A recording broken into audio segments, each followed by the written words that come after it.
তামিম ইকবাল বিসিবির সভাপতি হয় অনেক চেতনাযুক্ত বাঙালির ঘুম নাই, তারা এই বিষয়টা মেনেই নিতে পারতেছে না।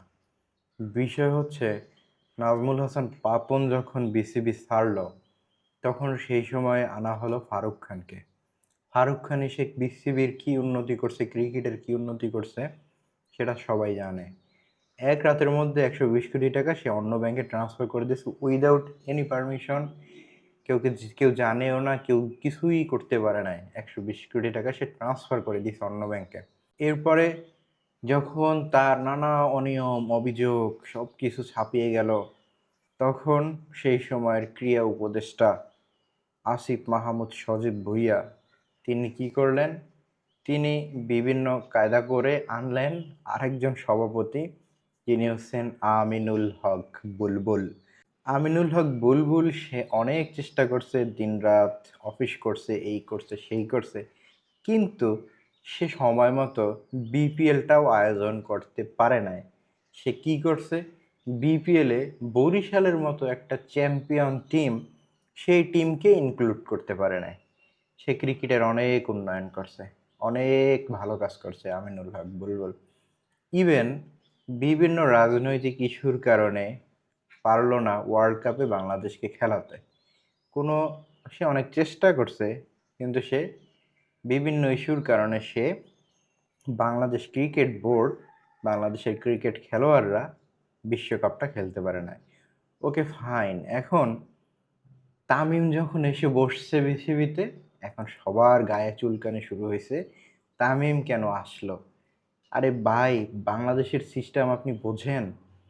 বাংলাদেশে যখন যেই দল ক্ষমতায় থাকে, সেই দল এসে তার লোক সব প্রতিষ্ঠানে বসাবে, এটাই স্বাভাবিক।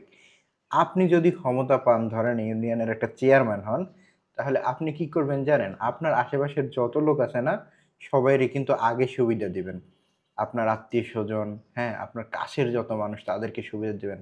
এখন তো এসে অনেক চেতনার বলি বলেন, অনেক কথা বলেন, অনেক মায়া কান্না দেখান, সিস্টেমের কথা বলেন, বাট আপনি যখন কোন একটা চেয়ারে বসবেন, আপনি নিজেই সৎ থাকবেন না। হয়তো এক্সেপশনাল কিছু মানুষ আছে, তারা থাকতে পারে সৎ, কিন্তু বাংলাদেশের 98% মানুষ এরা হচ্ছে করাপ্টেড। আপনি বসান চেয়ারে, দেখবেন কি করে, আর চেয়ার ছাড়ার পরে শুনবেন যে তার আমল নামা কি কি ছিল, যা এখন অনেকের পাওয়া যাচ্ছে। তো তামিম ইকবাল, সে বাংলাদেশের এক্স ক্যাপ্টেন, তার খেলা নিয়ে আপনার কি মতামত, কি মন্তব্য? সে একসময় কিন্তু এক হাত ব্যান্ডিজ করে মাঠে ক্রিকেট খেলছে, দলকে জিতাইছে, তার সাপোর্ট ছিল, সেটা বাঙালি ভুলতে পারে নাই। সো আপনারা খুব আবেগ, এখন তামিম ইকবাল এখান এসে বসছে, বিসিবির সভাপতি হয়েছে, তাও তো অন্তর্বর্তীকালীন সভাপতি, এরপরে নির্বাচন হবে। সো এটা কেউ মেনে নিতে পারছে না, এই জন্য তামিমকে সবাই একদম ধুয়ে দিতেছে।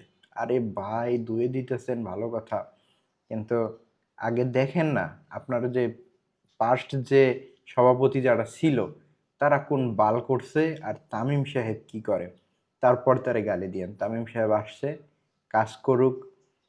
বাংলাদেশের যত সাংবাদিক আছে এদের মধ্যে দুইটা পক্ষ।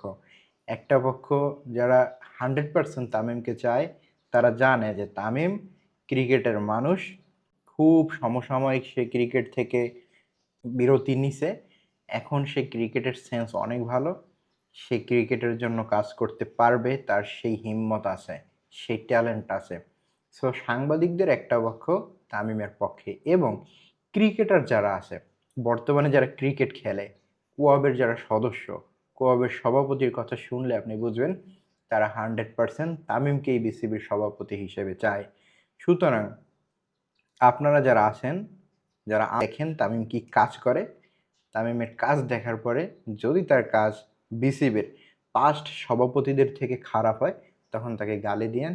এখন গালি দিয়ে আসলে লাভ নাই, কারণ এটা বাংলাদেশের সিস্টেম, যখন যে দল ক্ষমতায় আসে সেই দল তার লোককেই আগে সুবিধা দিবে।